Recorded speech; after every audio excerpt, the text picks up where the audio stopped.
Hello বন্ধুরা, আজকে নতুন একটা মাছ নিয়ে এসেছি, চিতল মাছ।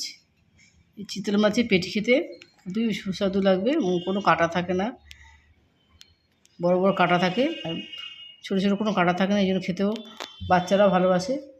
লম্বা লম্বা কাঁটাটা ফেলে দিলেই পুরো নরম, মাছটা খুবই নরম। এবারে প্রথমে মাছটা নিয়ে নিয়েছি, নিয়ে পরিষ্কার করে ধুয়ে নিয়েছি, দিয়ে আবার নুনটা হলুদটা আমি মাখিয়ে নেব। চিতল মাছ অনেকভাবেই রান্না করা যায়।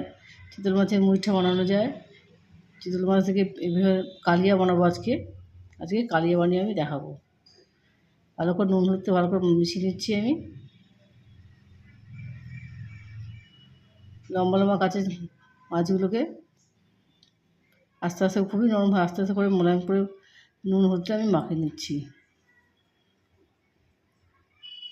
বড় বড় কাঁটা ছাড়ালে আর ছোটো কাঁটা থাকে না পেটিতে।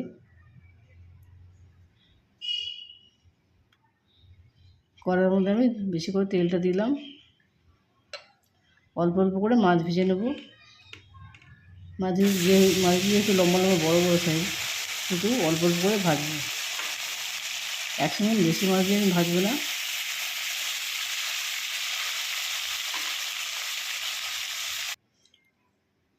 আজকে কীভাবে কালিয়া মাছ কী করে করতে হয় সেটা আমি দেখিয়ে দেবো। আরেকদিন আমি মুইঠা বানাবো, আবার দেখবেন, আমাকে ফলো করবেন। এবার এই চিতল মাছের মুইঠা অন্য একদিন বানাবো, আমি দেখাবো, এই রেসিপিটা আমি দেখিয়ে দেবো। আজকে কালিয়াটা বানাচ্ছি, বেশি কড়কড়া করে ভাজছি না, সামান্য একটু লাল হলেই আমি নামিয়ে নেবো।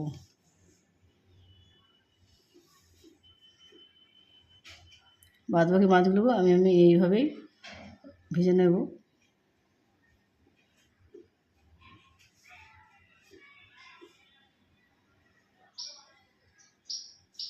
এই মাছ সাধারণত খুব বড় হয়,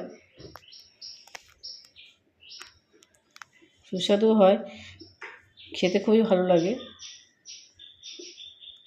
কালিয়াতে আমি রসুন দেবো না, আমি জিরা বাটা দিয়ে রান্না করে দেখাবো। জিরা বাটা আদা বাটা দিয়ে আমি রান্না করে দেখাবো।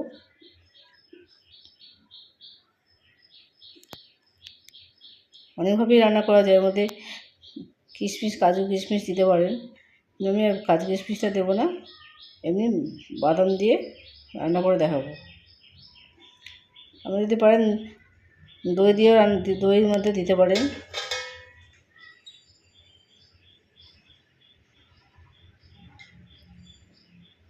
চিতল মাছের পেটি ছাড়াও কিছু মাছ ছিল, সেটাকে রান্না করছি আমি একসঙ্গে।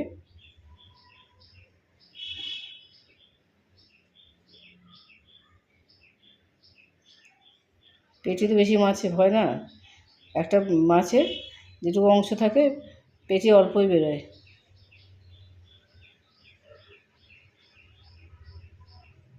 মাছগুলো আমার ভাজা হয়ে গেছে।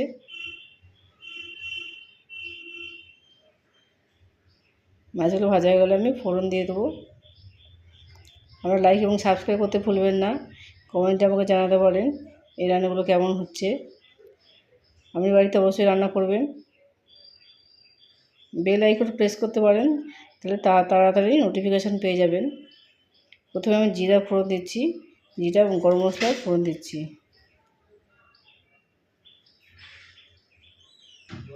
গোটা লঙ্কাও ফোড়ন দিয়ে দিলাম। এবার কিছু কুচানো পেঁয়াজ, অল্প কিছু কুচানো পেঁয়াজ আমি দিয়ে দিচ্ছি।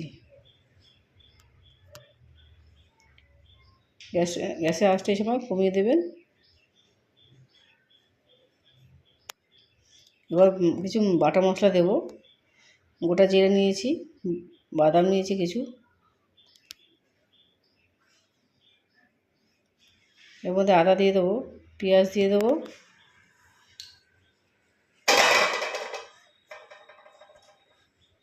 সব দিয়ে আমি একবারে পেস্টটা তৈরি করব। সামান্য পরিমাণে জলটাও দিয়ে দেবো, কিছু কাঁচা লঙ্কাও দিয়ে দিচ্ছি, কাঁচা পাকা লঙ্কা আছে সেটা আমি দিয়ে দিচ্ছি।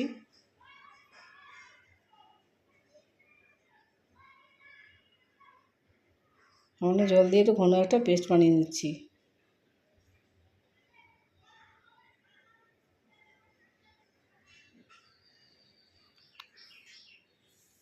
ওর মধ্যে একটা গোটা টমেটো দিয়ে দিলাম, দিয়ে আবার কিছুক্ষণ নাড়তে থাকলাম। এরপর হলুদ আর লঙ্কা গুঁড়ো দিয়ে দেবো। আপনি যদি ঝাল না খান কাশ্মীরি লঙ্কা গুঁড়ো দিতে পারেন। যেহেতু কাঁচা লঙ্কা দিয়েছি সেহেতু একটু কাশ্মীরি লঙ্কা গুঁড়োটা দিয়ে দিচ্ছি আমি, যাতে রঙটা ভালো আসে। পেস্টটা যে তৈরি করেছিলাম আমি পেস্টটাকেও দিয়ে দিলাম। পেঁয়াজ আদার যে পেস্টটা করেছিলাম বাদামের, সেই পেস্টটাকে দিয়ে আবার ভালো করে কষাবো। কষে প্রায় শুকনো করে নিয়ে আসতে হবে, যাতে তেলটা ছেড়ে বেরিয়ে আসে। বেশ খানিকক্ষণ ধরে নাড়াতে হবে। দেখো প্রায় শুকিয়ে এসছে, মশলাটা আমার রেডি হয়ে গেছে। এবার পরিমাণ মতো নুনটা দিয়ে দিতে হবে।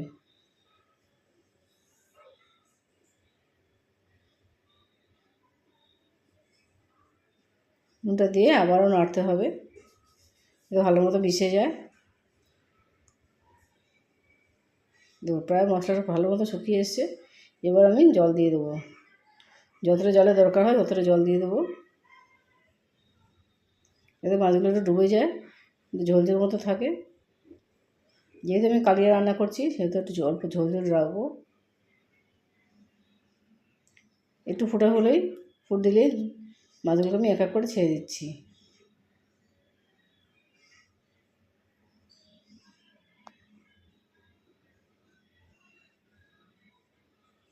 ঝোলটা ফুটতে শুরু করেছে, মাছটা দিয়ে আবার ভালো মতো করে ফুটে দিতে হবে।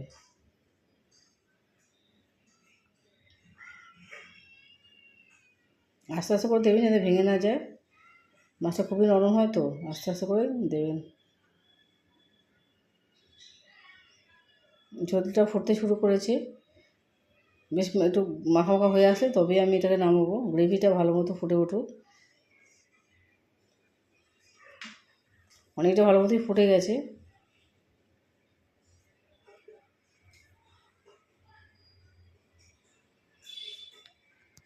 এবার রেডি আমার কালিয়া। এবার গরম গরম সার্ভ করে দেবেন। সবাইকে খাইয়ে পরিবেশে সবাইকে খাইয়ে দেখুন।